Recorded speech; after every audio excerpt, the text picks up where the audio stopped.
Okay, this is a speech given by the Lubavitcher Rebbe. We're continuing what we did this week. And the speech is talking about the giving of the Torah and what happened when the Jewish people received the Torah, and that suddenly the Jewish people realized that it's coming from God.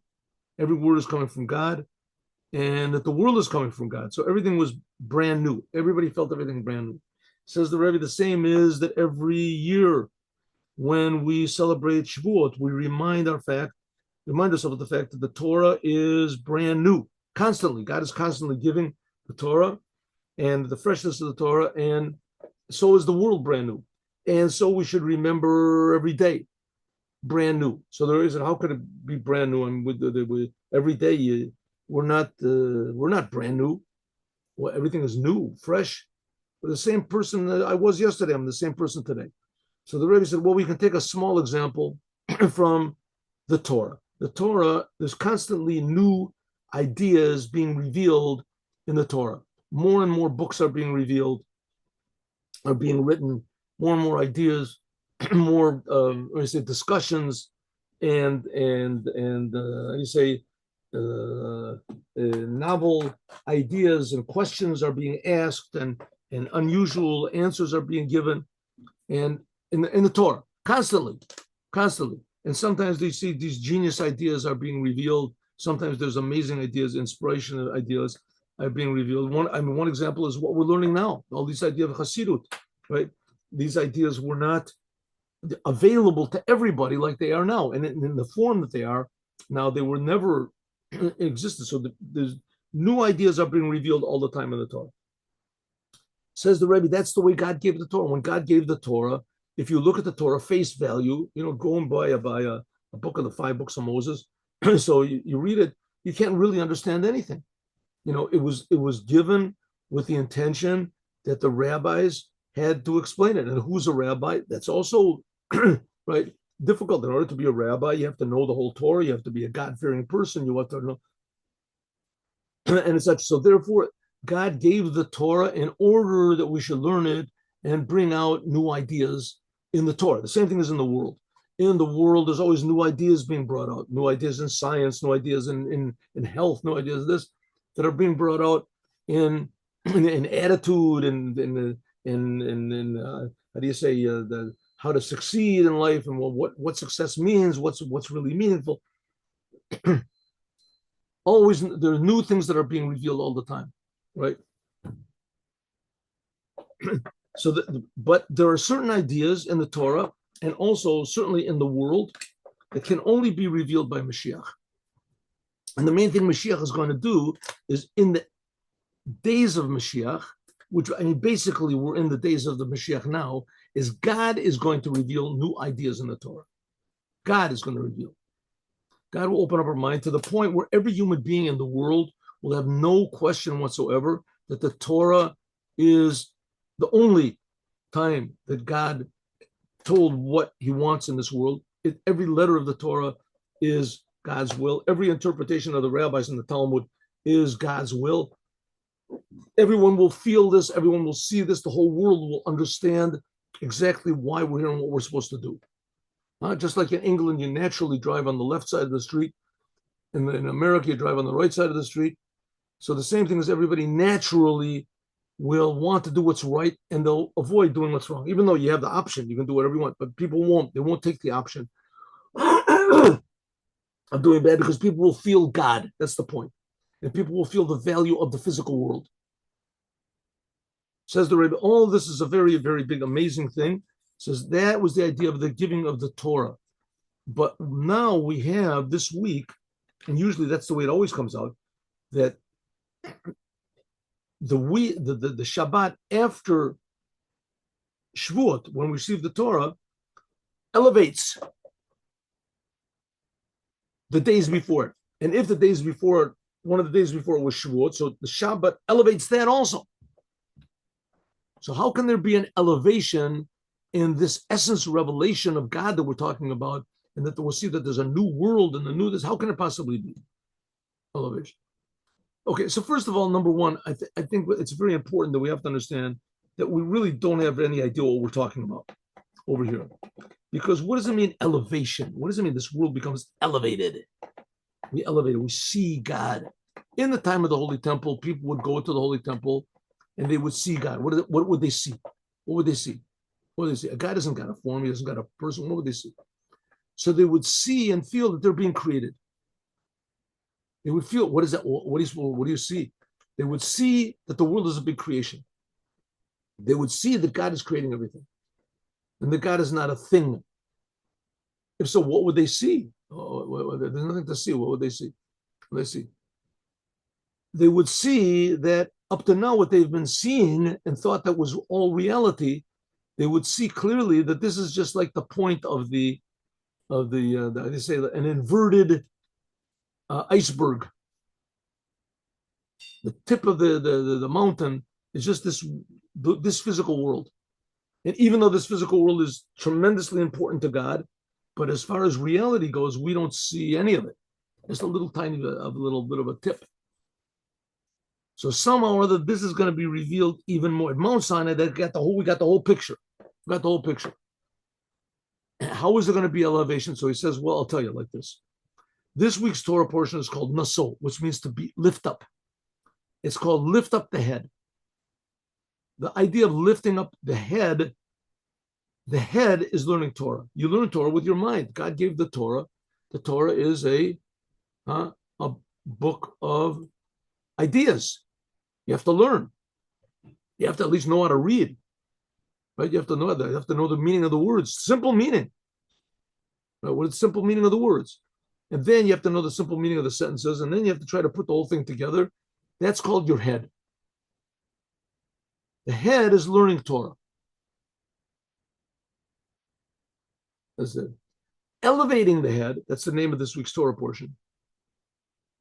Elevating the head, this means learning Torah with pleasure. It becomes meaningful to you. The Torah was given to people, right? We learn the Torah from pleasure.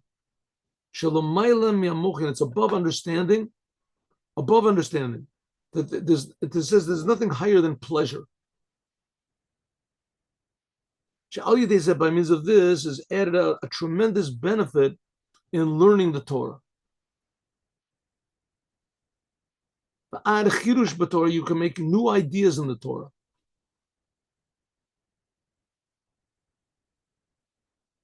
I gave this example before. I think it's a pretty good example, so I'll give it again. What is this idea of pleasure? Pleasure. Let's say, okay, I'm making this up, right? But I think it's a good example. A person works in a firm, a lawyer's firm, whatever his firm. There's like 500 people that work there. And one day the boss offers him, how would you like to go and play 9 rounds of golf with me? Right? So that's 9 rounds of golf. Sure. Yeah, he doesn't know. The fact of the matter is he hates golf. He doesn't even know how to play golf. He thinks it's the most stupid game in the world. You go around with 2 sticks and you hit a ball, and what the ridiculous thing is that? What is the challenge? But the boss asked him to do it. And the boss loves golf. Loves golf. You want to play? Want to come and make rides? So everyone's signaling this worker. Say yes, yes. He says, oh, yes, yes. Okay, so after the boss leaves, says, good, okay, we'll go 2 weeks from now. We'll go on. So his friend said, wow, this is your big chance. It's a big break. You play golf with this. You can get a big raise. You can talk to him. You're going to say, yeah, but I hate golf. I don't like it. He says, listen, go to this guy. He'll give you classes. He'll teach you how to play golf. So he goes and he takes classes. And the teacher is a really good teacher. And he teaches him how to drive and how to putt and all these other things. How to do the golf. So he goes and he has a sort of a knack for it. And he goes and he plays golf with he hates every moment of it. He hates every moment, but he forces himself because he knows he's going to get a big reward for it. So he goes in. And the boss says to him, oh, I see you're a beginner, but you're pretty good for a beginner. He says, yeah, I really didn't, I never really had an opportunity to play golf. And I really love you. How do you like the game? He says, oh, I love golf. There's nothing like golf. He hates it every moment. Hates, can't go in. It's the most boring thing in the world. The boss says they just see that putt. Oh, what a putt! That was a putt. A putt like this, it was worthwhile to live. Just to see that putt, that was an amazing putt. He could care less about the whole thing. But he starts playing golf and he starts to enjoy it. He starts to enjoy it. First of all, he forces himself, and the boss said, that was really a good thing to learn. Let's play again next week. So next week, he takes a few more lessons, and he starts to enjoy it. He starts to really enjoy playing golf, and he really starts to see it's a tremendous challenge to play golf, and it's not so easy to make a drive and to make a this and that. And so he starts to enjoy playing golf. So now it's a big enjoyment to him. He really, okay, so it's the same thing doing Torah and commandments. We do the Torah and the commandments. God says we're Jews, you do it. So you do it, you force yourself. Naturally, you don't want to eat, you don't want to do Torah mitzvahs. You would rather eat, chocolate cake or whatever it is, do something else, mow your lawn, anything. But then you start to realize the true value of it. You start to realize how precious it really is. But the fact is, it's really fun. That's what's called getting pleasure from it.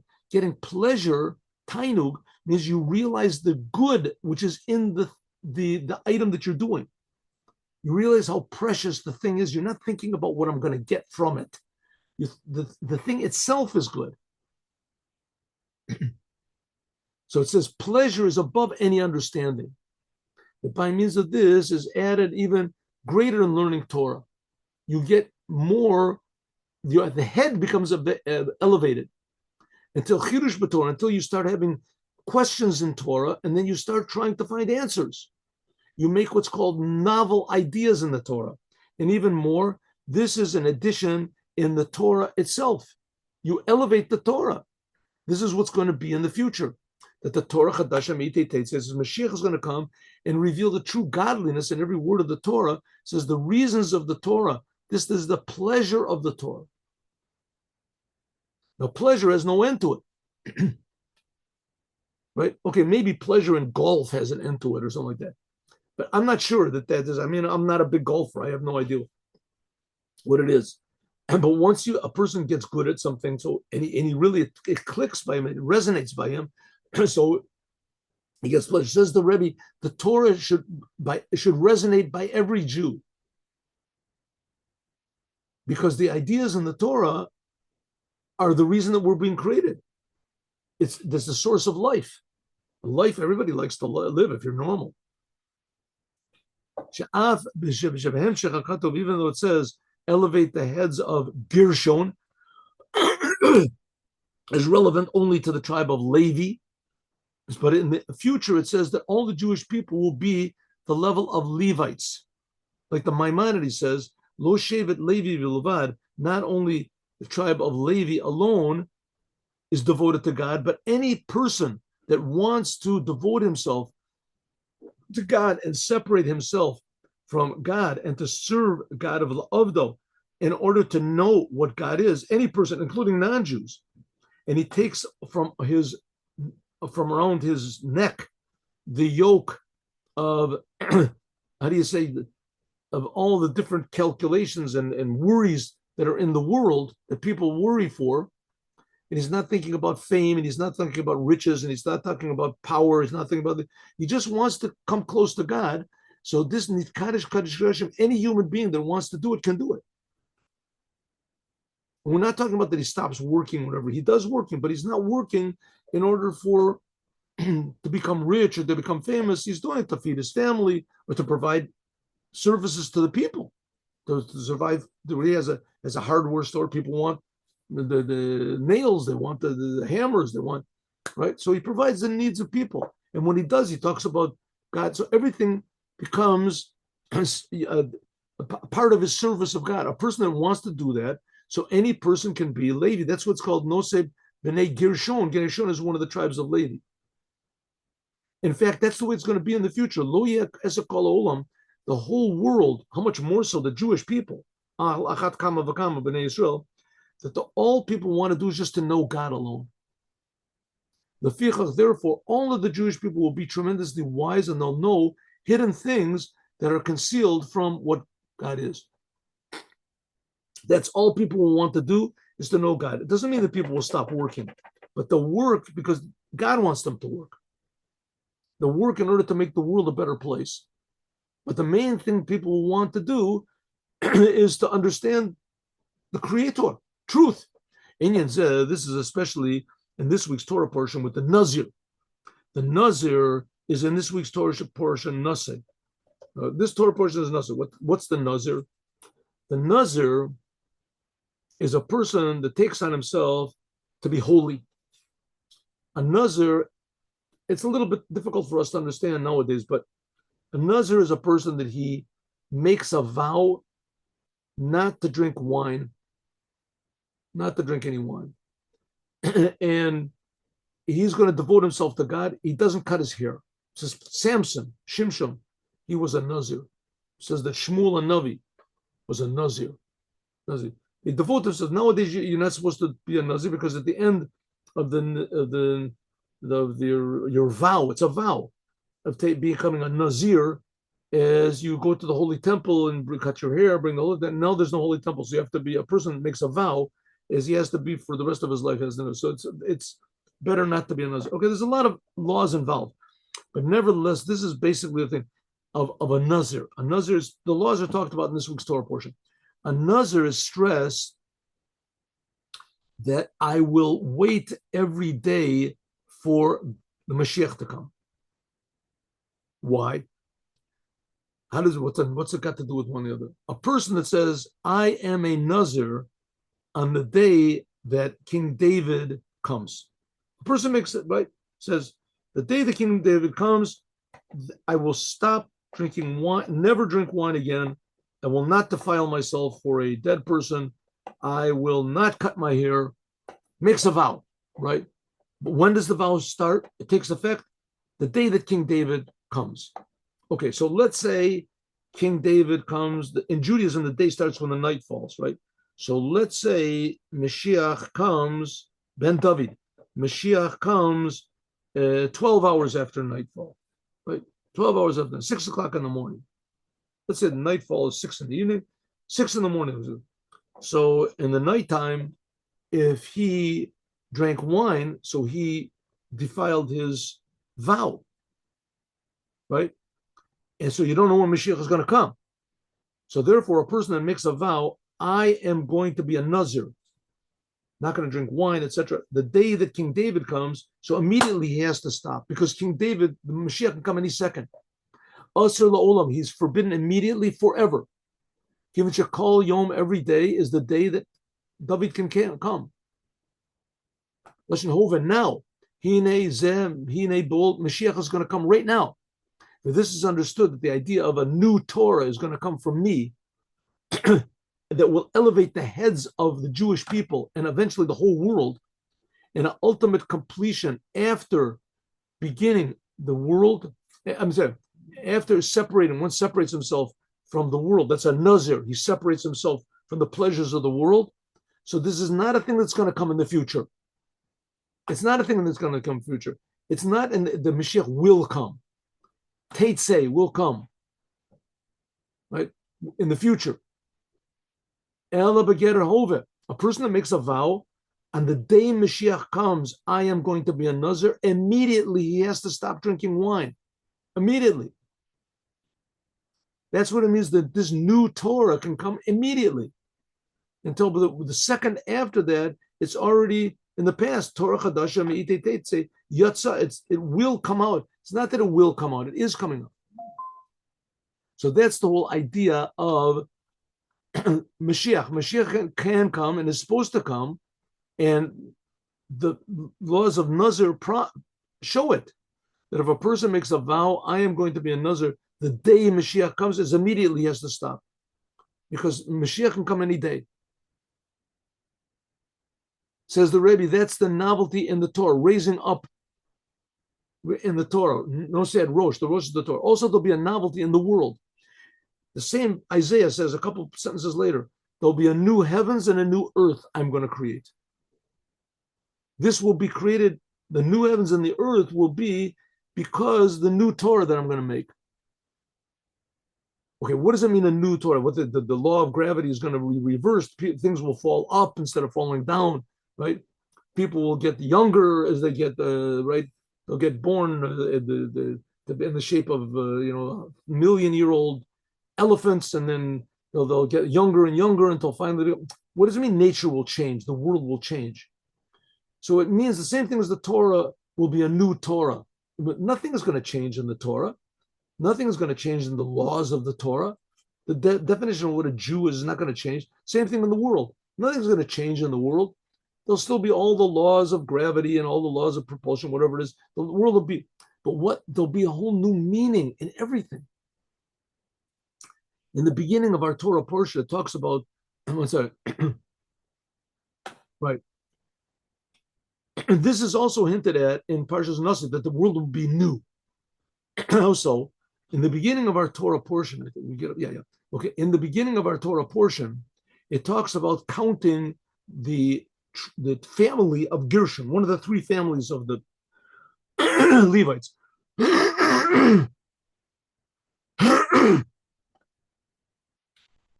Counting the family of Gershon and counting the other family, another of the three families, Merari,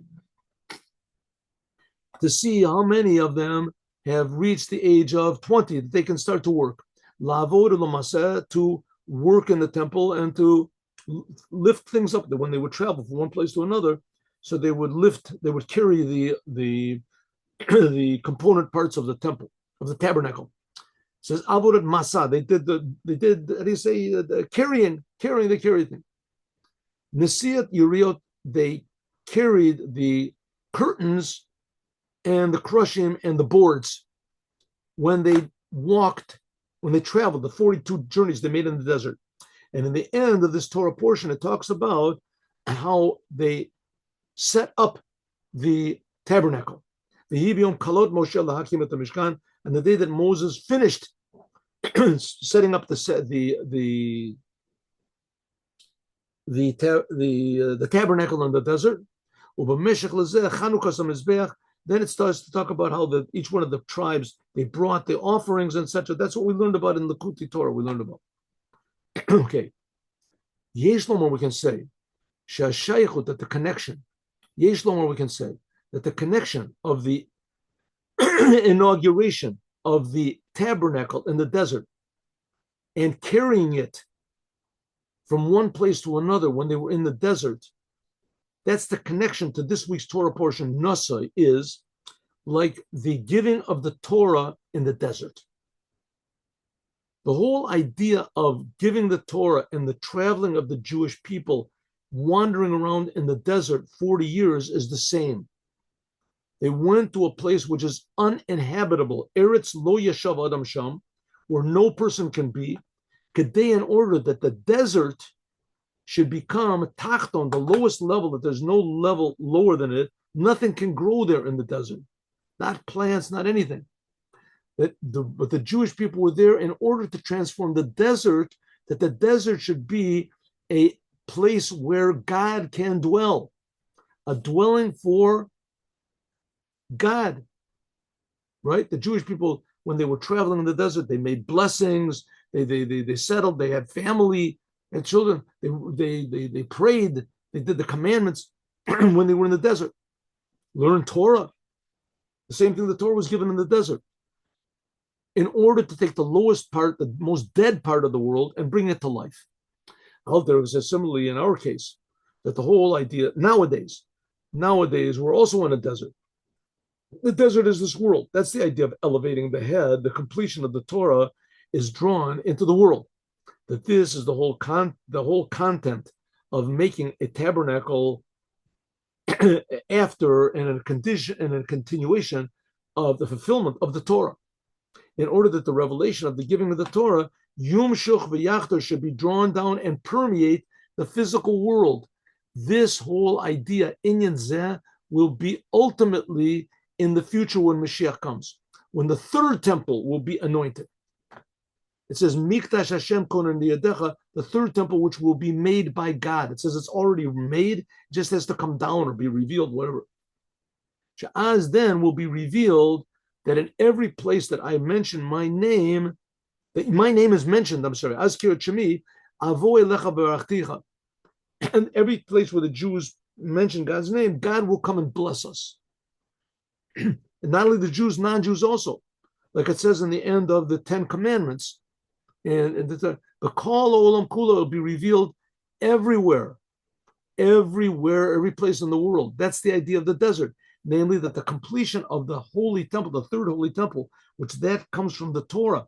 That's the whole idea of the new Torah, that everything mentioned in the Torah will be manifested real. We'll feel the godliness in tefillin. We'll feel godliness in the mezuzah. We'll feel godliness in the whole world. That in the Holy Temple is permissible for the Kohanim, the priests, to mention God's explicit name. How do they call it? The ineffable name. I don't know. Anyway, God's expressed name. Like it says in our parsha, the Samo Eshemi, I will put my name. This week's Torah portion also has the blessing of the Kohanim in it. Yevarecha b'Shem, they blessed with God's explicit name, which nowadays we don't use. We just say Adonai. Then it will be revealed the essence of God's name. In other words, the revelation of the Creator will be revealed in the whole entire world. B'kol olam kulo. Like it says, Bayom hahu yiyeh Hashem echad u'shemo echad. On that day, God will be one and his name will be one. In other words, everything in the world will scream out, I am being created. I am a miracle. Then it'll be just like I am written. God's name is written with Yud and then Hey. That's God will be read. Kevin said the only because the world will be a dwelling for God. That's the whole idea that God wanted, why God created this weird, confusing, frustrating world. The reason he created it, this is called the low world. It's like the desert. The world becomes a dwelling for God's essence. Like we learned in the Kuti Torah, it said that the angel of life is called good and the angel of death is called very good. What does it mean it's very good? When we transform it, when we transform the desert as a dead place, transforming it doesn't just mean that we irrigate it. It means we bring godliness into it. Also, irrigating it is also so, but you're irrigating it for a purpose, not just to have another place where we can establish what is casinos or something like that, or make money. Making money is okay. Casinos, I don't know about casinos. I don't think that's okay. The idea is that every place and will just say everything, will see that everything is a miracle and that God is creating it. Al Yadei Galus, by means of revealing the power of God's essence, Shemahus Mi'ayin Liyesh, Shemahave Mi'ayin Liyesh, that God is creating everything from nothing. That's the idea of the new heavens and the new earth. We'll see that everything is being created by Anis Oseh. God is making it. The same thing we'll see the Torah. The Torah is being given by God. It's not just the book of the Jews. It's not just a book of the Jewish religion or a book that even God gave 3,000 years ago. That God is giving it right now. People will feel the Torah and the world are the products, the direct handwork of God. The whole novelty will be, I make it. We'll feel godliness in everything. As we'll continue, God willing, tomorrow, Friday. Let's see how much of this we can finish. Can we finish? I don't think we're going to finish. Who knows? Okay, anyway, Friday. We'll finish tomorrow. Let's now do the Yom Yom.